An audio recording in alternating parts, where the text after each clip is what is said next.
Hello student, my name is Deepak Yadav and I am from RK Memorial Senior Secondary School, Sojat Road. Today I am going to discuss about problems of piecing together the past. इसी topic के बारे में हम इस video में आपसे discussions करने वाले हैं। साथ ही साथ मैं आपको बताना चाहूँगा कि इसके पहले वाले वीडियो में इसी टॉपिक्स, इसी पैराग्राफ, इसी टाइटल्स के बारे में आपसे हम बातचीत किया था और उसमें मैंने आपको बताया था कि जो एविडेंस मिलते हैं किसी भी सिविलाइजेशन से एक्सकवेशंस करने के बाद, वहाँ पर खुदाई करने के बाद जहाँ पर सिविलाइजेशन था, जो चीज़ मिलती है, जो मटेरियल मिलती है, जो एविडेंस मिलता है, जो साक्ष्य मिलता है, उसको क्लासिफिकेशन कैसे करेंगे स्टडी के करने के लिए, स्टडी के सुविधा के लिए। और इस वीडियो में हम जानेंगे कि उन मिलने वाले जो वस्तु हैं, जो मटेरियल्स, जो एविडेंस है, उसको इंटरप्रिटेशन यानी व्याख्या कैसे करेंगे। तो चलिए चलते हैं और इस वीडियो में हम चीज़ों को कंटिन्यू करते हैं। बोलता है the problem of archaeologicals in interpretation are perhaps most evident attempts to reconstructions religious practices. बोलता है कि किसी भी आपको सिविलाइजेशंस में को यदि उसके बारे में जानना, उसको सोशल लाइफ, उसको इकोनॉमिकल लाइफ का इंटरप्रिटेशंस करना हो तो बहुत ही आसान है। आप इंटरप्रिटेशन बहुत आसानी से कर सकते हैं। लेकिन किसी भी सिविलाइजेशंस का आपको रिलीजियस प्रैक्टिसेस का इंटरप्रिटेशन यानी व्याख्या करना हो तो इन दैट संदर्भ में थोड़ी सी मुश्किलें चीज़ आती हैं, थोड़ी सी मुश्किल होता है। जैसे बोलते हैं इसी के लिए जो early archaeologist thought that the certain object which seemed unusual and unfamiliar may have had a religious significance। यदि एक और तरीका है, जब जैसे मैंने आपको बताया कि जो religious practices and ritual practices को जब इंटरप्रिटेशन करने की बात आती है किसी भी सिविलाइजेशन के रिलीजियस प्रैक्टिसेस को, क्योंकि डेड सिविलाइजेशन के जो पीपल हैं, जो लोग हैं, मौजूद तो अवेलेबल तो है नहीं, क्योंकि बहुत पुराना चीज़ें हैं कहने के लिए, बताने के लिए अपने रिलीजियस प्रैक्टिसेस के बारे में, तो हम चीज़ों को अनुमान पे चीज़ों को करते हैं। और साथ ही साथ इसलिए भी डिफरेंस होती है क्योंकि इंडस वैली सिविलाइजेशंस का लिपि को, इस को पढ़ा ना जा सका है, जिससे आपको विद द कन्फर्मेशन के साथ कोई भी चीज़ें को कहना थोड़ी सी मुश्किल होती है। और तब ज़्यादा मुश्किल होती है जब किसी भी सिविलाइजेशंस का या इंडस वैली सिविलाइजेशन का रिलीजियस प्रैक्टिसेस को इंटरप्रिटेशंस करना होता है, तब तो और भी ज़्यादा थोड़ी मुश्किल होती है। तो वही बोलता है कि सामान्य रूप से अर्ली जो आर्कियोलॉजिस्ट हैं वो इंटरप्रिटेशन करने के लिए चीज़ों को एक चीज़ अपनाते थे, एक मेथड अपनाते थे। वो ये देखा करते थे, वो मेथड क्या था, वो बेसिकली ये देखते थे कि जो मिलने वाली वस्तु है वो अनयूजुअल और अनफैमिलियर है या नहीं। यदि कोई वैसी वस्तु या स्टैचू या फिर अदर चीज़, पोर्ट्री, कुछ भी मिला जो अनयूजुअल है, मतलब असामान्य है, थोड़ी सी अजीब सी यूनिक टाइप सा है, या फिर अफैमिलियर है, जिसके बारे में कुछ नहीं जानते हैं, बहुत अलग है, और भी जो चीज़ उससे मिलता जुलता और कुछ ना मिला हो, वो अकेले ऐसा सिंगल पीस ऐसा मिला जो थोड़ी सी यूनिक हो, तो ऐसे चीज़ों को इंटरप्रिटेशन डायरेक्ट करने के लिए आर्कियोलॉजिस्ट डायरेक्ट वो रिलीजियस सिग्निफिकेंस से उसको जोड़ देते थे। हम एग्जाम्पल लेते हैं एक, जैसे इस मूर्ति को आप देख लीजिए, इस स्टैचू को देखिए, यहाँ पर वीमेन का चित्र बना हुआ है, वीमेन का एक मूर्ति है। इसमें बेसिकली बहुत सारे इसमें ज्वेलरी वगैरह वीमेन पहनी है, इसके अलावा वो सर पे मुकुट वगैरह भी पहनी थी। तो वो इस चीज़ को, अभी इसका इंटरप्रिटेशंस करने की बारी यदि आती है किसको, आर्कियोलॉजिस्ट को, तो कैसे करेंगे, क्योंकि इसके ऐसा स्टैचू और नहीं मिला उनको, सिर्फ एक ही पीस मिला जो इस टाइप का है। तो अब देखेंगे इसको व्याख्या करने के लिए, अब क्योंकि कुछ समझ में तो आ नहीं रही है, क्योंकि और भी कुछ मिलता तो उससे रिलेट करके उसको इंटरप्रिटेशन करने की आर्कियोलॉजिस्ट प्रयास करते हैं। अब कुछ मिल ही नहीं रहा है, सिंगल पीस है, तो ऐसे कंडीशंस में थोड़ी प्रॉब्लम होती है, स्पेशली रिलीजियस चीज़ों में। तो इसको आप रिलीजियस से वो जोड़ देंगे, रिलीजियस जोड़ के देखेंगे। और जैसे किस बेस पे जोड़ेंगे, तो इस बेस पे जोड़ेंगे, जैसे इसकी ज्वेलरी, इसके जो पहने ड्रेसेस के बेस पे, इसके मुकुट के बेस पे ऐसा लगता है कि जैसे प्रेजेंट टाइम में सरस्वती माँ, लक्ष्मी माँ, जैसे जो हमारे गॉडेसेस होते हैं उससे थोड़ी मिलता जुलता है। आप देखिए थोड़ी ध्यान से, मिलता जुलता है। तो इसके बेस पे वो बोल देते हैं कि क्योंकि ये यूनिक है तो हो सकता है इंडस वैली सिविलाइजेशन का कोई गॉडेसेस होंगे, ये जिसे वो पूजा किया करते होंगे, इनको ऐसा हो सकता है। वैसे इस टाइप से वो इंटरप्रिटेशन करने का ये भी एक तरीका है कि जो उनको थोड़ी सी समझ नहीं आई, कोई यूनिक मिल गया, कोई अनफैमिलियर, अनयूजुअल कुछ चीज़ मिल गई, तो उसे आपको रिलीजियस चीज़ों से जोड़कर देखते हैं। ये तो एक तरीका हो गया इंटरप्रिटेशंस करने का। लेकिन ये भी तो हो सकता है फिर क्या हो सकता, ये भी तो हो सकता है कि ये कोई हाई प्रोफाइल वीमेन हो, महिला हो, जो अपने इच्छा के अनुसार ऐसी मूर्ति बनवाई हो और आज हमें उन दैट टाइम पीरियड में बनाई हो और आज हमें मिल रहा है, ऐसा हो सकता है, ऐसा भी हम अनुमान लगा सकते हैं। तो बेसिकली ये कहना कि हाँ, ये कन्फर्मेशन के साथ ये कहना कि हाँ ये किसी आपको गॉडेसेस का मूर्ति है जो इन दैट टाइम पीरियड में इसे पूजा किया जाता होगा या रिचुअल चीज़ों से रिलेटेड है, तो ऐसा कहना कन्फर्मेशन के साथ आप नहीं कह सकते हैं।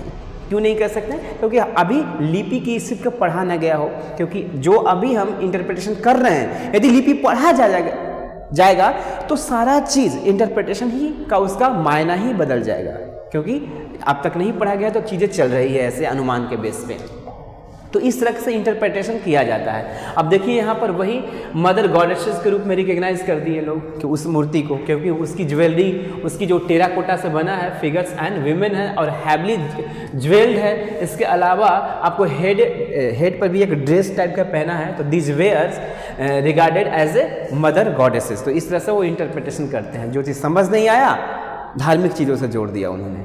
आगे चलते हैं, इसी तरह के एक और स्टैचू मिला है यहाँ पर, देखिए यह है किसी मेन का, ठीक है। इसके बारे में बोलता है कि rare stone statuary of the men in an almost standardised postures seated with one hand on the knee such as the priest king was also similarly classified। जैसे उसको इसके पहले वाले इस वाले फिगर को, इस वाले स्टैचू को उन्होंने इंटरप्रिटेशंस करा, सेम उसी तरीका से इसको भी उन्होंने इंटरप्रिटेशन कर दिया, इसको भी व्याख्या कर दिया। कैसे? इनको जैसे इसको पूरे चेहरे को देखकर ऐसा लग रहा है कि कोई प्रीस्ट है, इसको मस्तक में भी कुछ पहना हुआ है, इसके पहनावे में बहुत अजीब टाइप का, अलग टाइप का जो वस्त्र पहना है, मतलब हाथ में भी कुछ बांधा हुआ है। तो इस तरह से, और इसके अलावा स्टैंडर्डाइज फॉर्म में आपको पोस्चर्स में मिला है। तो इसको कोई मानते हैं कि कोई प्रीस्ट होगा, कोई पुजारी होगा, और क्योंकि पुजारी होगा तो इसलिए इसको प्रीस्ट किंग उन्होंने कह दिया, धार्मिक चीज़ों से जोड़ दिया। क्यों जोड़ दिया धार्मिक चीज़ों से? क्योंकि इसी के कंटेम्पररी में जो सिविलाइजेशन थी, इट मीन्स इंडस वाली सिविलाइजेशन के कंटेम्पररी में आपको बहुत सारे सिविलाइजेशन थी, जिसमें से मेसोपोटामिया था। मेसोपोटामिया में टेम्पल और रिलीजियस जो चीज़ें थी उसका बहुत ज़्यादा इन्फ्लुएंस था वहाँ के आपको प्रशासनिक चीज़ों में, इसीलिए प्रशासनिक चीज़ों में था और पूरा कंट्रोल आपको टेम्पल से हुआ करता था पूरा मेसोपोटामिया में। तो इसीलिए यहाँ पर प्रीस्ट मिल रहा है, तो आपको प्रीस्ट किंग कह दिए कि हो सकता है कि इंडस वाली सिविलाइजेशन जो प्रशासनिक चीज़ें हैं उसमें प्रीस्ट की बहुत ज़्यादा भूमिका होगा, या प्रीस्ट किंग होगा, प्रीस्ट ही वहाँ रूल किया करते होंगे।